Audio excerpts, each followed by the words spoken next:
एक और बड़ी खबर डोनाल्ड ट्रंप की, खामेनेई को सीधी धमकी। जी हां, ईरान में जल्द खत्म होगा खामेनेई शासन, ये डोनाल्ड ट्रंप कह रहे हैं। अब ईरान में नया नेतृत्व ढूंढने का वक्त आ चुका है। डोनाल्ड ट्रंप खुलेआम अब ये बात कर रहे हैं और खामेनेई को धमकी दे रहे हैं। ये भी उन्होंने कहा कि मुझे हर हाल में ईरान में सत्ता परिवर्तन चाहिए। अमेरिकी राष्ट्रपति डोनाल्ड ट्रंप ने ईरान के supreme leader Ayatollah Ali Khamenei के शासन को खत्म करने की बात कही है और यह पहली बार है जब ट्रंप ने सीधे खामेनेई शासन के अंत का जिक्र अपने बयान में किया है। एक इंटरव्यू के दौरान ट्रंप ने यह बातें कही और कहा कि ईरान में नया नेतृत्व ढूंढने का वक्त आ चुका है। यह संकेत साफ है कि ट्रंप ईरान में सत्ता परिवर्तन चाहते हैं। ये बात उन्होंने ऐसे वक्त में कही है जब ईरान में लगातार विरोध प्रदर्शन हो रहे हैं। कुछ दिन पहले ही ट्रंप ने धमकी दी थी कि अगर ईरान ने प्रदर्शनकारियों को मारा तो वो हमला करेंगे। उन्होंने प्रदर्शनकारियों से संस्थानों पर कब्जा करने की अपील की थी और कहा था कि वो जल्द ही ईरान की मदद करेंगे, यानी प्रदर्शनकारियों की मदद करेंगे। उन्होंने कहा था कि मदद रास्ते में है और अब ट्रंप सीधा खामेनेई को चेतावनी दे रहे हैं और कह रहे हैं कि हर हाल में मुझे सत्ता परिवर्तन ईरान में चाहिए। तो ट्रंप के तेवर कभी नरम कभी गरम दिखाई दे रहे हैं, क्योंकि कई बार वो यू टर्न लेते हुए नजर आते हैं। कभी कहते हैं कि डिप्लोमेसी के जरिए ही इस विवाद को वो सुलझाना चाहते हैं, सैन्य ऑपरेशन को रोकने की बात करते हैं, होल्ड करने की बात करते हैं, लेकिन अब सीधा खामेनेई को वहां से हटाने की बात कर रहे हैं और कह रहे हैं कि जल्द ही खामेनेई का शासन ईरान से खत्म होगा, नया नेतृत्व ढूंढने का वक्त आ चुका है। रत्नेश द्विवेदी जी इस वक्त हमारे साथ स्टूडियो से मेरे साथ मौजूद हैं। रत्नेश जी, लगातार ट्रंप अभी तक तो डिप्लोमेसी के जरिए, बातचीत के जरिए इसका हल निकालने की कोशिश कर रहे थे और अब खामेनेई को सीधा वो कह रहे हैं कि सत्ता परिवर्तन का वक्त आ चुका है। रजा पहलवी की बातों का असर हो रहा है या फिर वाकई डोनाल्ड ट्रंप की भी स्ट्रेटजी यही है? इसमें देखिए कई सारे फैक्टर्स हैं। हम शुरू से ही स्टूडियो में डिस्कशन कर रहे हैं तमाम सारे डोनाल्ड ट्रंप के मूव्स का और उनके रिएक्शंस का, उनके स्टेटमेंट्स को हम एनालाइज कर रहे हैं स्टूडियो में। देखिए, शुरू से अगर हम घटनाओं को जोड़ने की कोशिश करें, इजराइल ने जब से एयर स्ट्राइक की थी ईरान के ऊपर और अमेरिका ने एयर स्ट्राइक की थी न्यूक्लियर साइट्स पर ईरान के, तब से चिंगारी लगी हुई है। ये अब आप ये देखिए, ईरान एक अकेला देश बचा है जो अमेरिका का, जिसके ऊपर कोई कंट्रोल अभी तक नहीं है। और कई दफ़े अभी हम कल चर्चा कर रहे थे कि ये क्या डोनाल्ड ट्रंप का स्ट्रेटजिक मूव है कि उन्होंने थैंक यू बोला, 800 लोगों की फांसी रोक दी ईरान ने। लेकिन अभी अभी एक रिपोर्ट दावा करती है कि पिछले 14 दिनों में 52 लोगों को फांसी ईरानी सरकार ने, ईरानी रिजाइम ने दी है। हालांकि उस फांसी की वजह कोई और बताई जा रही है, लेकिन फांसी एकदम इसकी अगर हम टाइमिंग देखें तो इसी प्रोटेस्ट के दौरान दी गई। तो ईरान के अंदर क्या हो रहा है, वो प्रोटेस्टर्स को किस तरह हैंडल कर रहा है, किस तरह से ट्रीट कर रहा है, ये जो बातें छन छन कर बाहर आ रही है, ये कोई बहुत अच्छी नहीं है और प्रोटेस्ट चल रहे हैं। प्रेसिडेंट ट्रंप का ईरान को थैंक यू बोलना ये एक स्ट्रेटजिक मूव था। उन्हें लगा होगा, एजेंसीज ने और आर्मी के जो कमांडर्स वहाँ पर हैं, जो बेसेज हैं, वहाँ से जो रिपोर्ट गई होगी कि अभी आप कुछ दिन रुक जाइए। मेरे ख्याल से अगर आप मेरी ओपिनियन लेना चाहें तो मैं मानता हूँ कि खतरा कुछ दिनों के लिए टला है। जिस तरह से वो कह रहे हैं कि खामेनेई शासन का अब अंत निकट है और नेतृत्व परिवर्तन होना चाहिए, तो जाहिर सी बात है रजा पहलवी उनके दिलो दिमाग में हैं, यूएस एडमिनिस्ट्रेशन के, जिसको वो खामेनेई की जगह सत्ता में लाना चाहते हैं।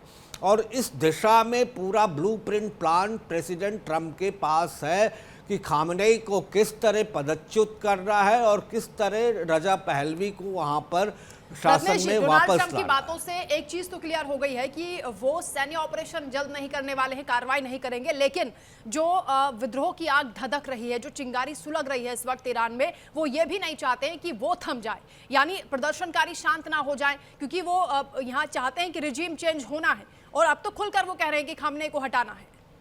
जी बिल्कुल, क्योंकि ईरान एक इजी टारगेट नहीं है अमेरिका के लिए किसी भी दशा में। अगर वो बूट्स ऑन द ग्राउंड चाहते हैं तो उन्हें करीब 4.5 मिलियन मैराइन्स की ज़रूरत पड़ेगी ईरान के सेना से लड़ने के लिए। एयर स्ट्राइक के जरिए भी शायद वो बात ना बने। एक फॉर अ टाइम बीइंग वो एक एयर स्ट्राइक छोटी मोटी कर सकते हैं 2-3 दिनों की, लेकिन विद्रोह और सिविलियन अनरेस्ट जिसे हम कहते हैं वो एक बहुत बड़ा हथियार है जिसके जरिए वो टॉपल डाउन करना चाहते हैं खामेनेई को। और इसके लिए उन्होंने रजा पहलवी को आगे किया है, जिनका परिवार काफ़ी अरसे से ईरान में शासन में रहा जब तक कि 79 में इस्लामिक रिवॉल्यूशन नहीं हुई। 1953 में भी जो वहाँ के प्रधानमंत्री थे मौसदेक, उनको हटा के रजा पहलवी के पिता रजा शाह पहलवी को पूरी तरह से काबिज कराया गया। और अभी रजा पहलवी उस पोजीशन में है कि ये वक्तव्यों के माध्यम से वही बात कह रहे हैं जो डोनाल्ड ट्रंप कहना चाहते हैं, जैसे प्रदर्शन को उग्र कीजिए, सभी लोग सड़कों पर आए, उग्र प्रदर्शन करें, लड़े सिक्योरिटी फोर्सेस से और गवर्नमेंट बिल्डिंग पर कब्जा कर लें, धावा बोले। इस तरह की वक्तव्य वहाँ रजा पहलवी के ट्विटर हैंडल से, एक्स हैंडल से लगातार आते जा रहे हैं। तो ये बात आपने बिल्कुल सही कही वंदना। जिम्मेदारी यहाँ पर छोड़ी जा रही। रजा पहलवी बार बार उनको ये कह रहे हैं कि जो प्रदर्शनकारी हैं वो अपनी बहादुरी दिखा रहे हैं, वो लगातार प्रदर्शन करते रहें क्योंकि उन्हें बेहतर सरकार मिलनी चाहिए, बेहतर सत्ता मिलनी चाहिए, इसलिए परिवर्तन जरूरी है। ये बात रजा पहलवी कह रहे हैं। और कल प्रेस कॉन्फ्रेंस में उन्होंने सीधा सीधा आरोप भी लगाया था और कहा था कि IRGC पर सर्जिकल स्ट्राइक होनी चाहिए। डोनाल्ड ट्रंप से वो ये मांग भी कर रहे थे। इस पर हम आगे भी चर्चा करेंगे। एक और बड़ा अपडेट सामने आ रहा है। ईरान ने डोनाल्ड ट्रंप को अपराधी बता दिया है। जी हां, हजारों प्रदर्शनकारियों की मौत के दोषी डोनाल्ड ट्रंप हैं, ये खामेनेई कह रहे हैं। विरोध प्रदर्शनों में कई हजार लोग मारे गए। खामेनेई का कहना है कि ट्रंप ने लोगों को भड़काने का काम किया है। ईरान के सर्वोच्च नेता हैं अयातुल्लाह अली खामेनेई, जो अमेरिकी राष्ट्रपति डोनाल्ड ट्रंप को अपराधी करार दे रहे हैं। खामेनेई ने ट्रंप को हजारों प्रदर्शनकारियों की मौतों के लिए जिम्मेदार ठहराया है। इससे ट्रंप ने विरोध प्रदर्शन कर रहे लोगों का समर्थन इससे पहले किया था। और भाषण में खामेनेई ने यह भी कहा कि इन विरोध प्रदर्शन में कई हजार लोग मारे गए हैं। यह पहली बार है जब किसी ईरानी नेता ने यह बताया है कि दिसंबर 28 से शुरू हुए इस प्रदर्शन में कितने लोग मारे गए। खामेनेई ने कहा है कि इस विद्रोह के दौरान अमेरिकी राष्ट्रपति ने व्यक्तिगत रूप से बयान दिया, हमारे आंतरिक मामले में दखल दी। उन्होंने कहा कि ट्रंप ने आक्रोशित लोगों को आगे बढ़ाने के लिए प्रोत्साहन किया। खामेनेई ने दोहराया है कि अमेरिका ईरान के आर्थिक और राजनीतिक संसाधनों पर दबदबा चाहता है और इसीलिए डोनाल्ड ट्रंप लोगों को भड़का रहे हैं। तो जो हिंसा हुई है, जिस तरह से प्रदर्शन हुए हैं, उसके लिए पूरी तरह अमेरिकी राष्ट्रपति जिम्मेदार हैं, ये खामेनेई आप कह रहे हैं रत्नेश जी? जी देखिए, यही बात हम डिस्कस कर रहे हैं कि खामेनेई और डोनाल्ड ट्रंप के बीच जैसे कल लग रहा था कि युद्ध के बादल छट गए, ये युद्ध के बादल छटने वाले नहीं थे, लेकिन एक मूव था डोनाल्ड ट्रंप का कि हम 2-4 दिन वेट करते हैं, उसके बाद हम बयान देना शुरू करते हैं। खामेनेई का ये कहना कि डोनाल्ड ट्रंप इसके लिए सीधे सीधे जिम्मेदार हैं, जो वहाँ पर विद्रोह हुए, जो विरोध प्रदर्शन हुए, ये दिखाता है कि खटास बहुत गहरी है डोनाल्ड ट्रंप और खामेनेई के बीच। डोनाल्ड ट्रंप किसी भी दशा में ये बात साफ है कि खामेनेई को पसंद नहीं कर रहे हैं, वहीं खामेनेई भी डोनाल्ड ट्रंप को किसी तरह ये नहीं चाहते कि वो ईरान में किसी तरह का दखल दे। दूसरी बात, ईरान सिर्फ एक अकेला देश है पूरे उस मिडिल ईस्ट या पश्चिमी एशिया भी हम उसे कहते हैं, उस जगह पे जो अभी अमेरिका का फुटहोल्ड जहां नहीं है। बाकी आप जॉर्डन देख लीजिए, इराक देख लीजिए और कतर देख लीजिए, ओमान, सऊदी अरेबिया, UAE, ये सभी अमेरिका के साथ खड़े हैं। और जैसा मैंने कहा था, अब वो स्थिति नहीं रही कि इस्लाम के नाम पर सारे देश ईरान का साथ दें। ये बात ईरान को भी पता है और इसीलिए वो एक ज्वाइंट स्टेटमेंट से ज़्यादा ईरान के फेवर में वहाँ के इस्लामिक राष्ट्र और कुछ करेंगे भी नहीं।